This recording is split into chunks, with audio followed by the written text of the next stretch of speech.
Добро пожаловать в мой канал. Les Français approuvent massivement la décision du gouvernement d'abandonner le projet d'aéroport à Notre-Dame-des-Landes, selon deux sondages réalisés mercredi après l'annonce de cette décision. Quelle que soit leur sensibilité politique. Près de 3/4 d'entre eux, 74% sont favorables à cette décision, selon un sondage Elab pour BFM TV, contre 26% qui s'y opposent. Environ 78% de Français sont d'accord avec la décision du gouvernement, selon un autre sondage Harris Interactive pour RMC Atlantico, contre 22% qui ne sont pas d'accord. Selon leur vote à la présidentielle, les électeurs de Benoît Hamon 82%, de Jean-Luc Mélenchon 80%, d'Emmanuel Macron 75% et de Marine Le Pen 72% soutiennent largement l'annonce du Premier ministre Édouard Philippe, d'après l'Institut Elab.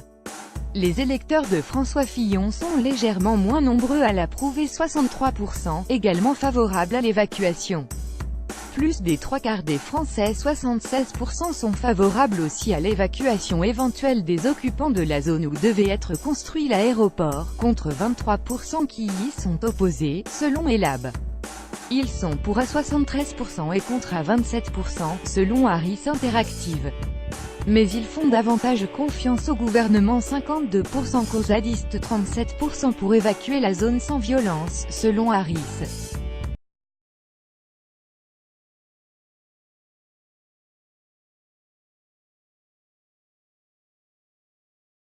Les électeurs de Jean-Luc Mélenchon sont moins nombreux à l'approuver, 64%, selon Elab. Une preuve de courage pour 6 Français sur 10. Quelques 58% des Français jugent que le gouvernement a fait preuve de courage en tranchant cette question, mais à l'inverse, 42% pensent qu'il a renoncé et cédé aux opposants du projet, selon Elab. 54% des Français interrogés par l'Institut Harris Interactive affirment que le gouvernement a bien géré le dossier, contre 46% qui pensent qu'il l'a mal géré. Quelques 54% des Français pensent que le gouvernement a remis en cause la légitimité des élus locaux concernés, 46% pensent l'inverse et 49% pensent qu'il a cédé aux zadistes, contre 51%, selon Harris Interactive. Le sondage Elab a été réalisé mercredi par Internet auprès de 1000 personnes représentatives de la population âgée de 18 ans et plus, selon la méthode des quotas. Sur cet échantillon total, il comporte une marge d'erreur de 1,4 à 3,1 points. Le sondage Harris Interactive a été également réalisé mercredi en ligne, auprès de 1016 personnes représentatives de la population âgée de 18 ans et plus, selon la méthode des quotas, avec une marge d'erreur de 1,4 à 3,1 points.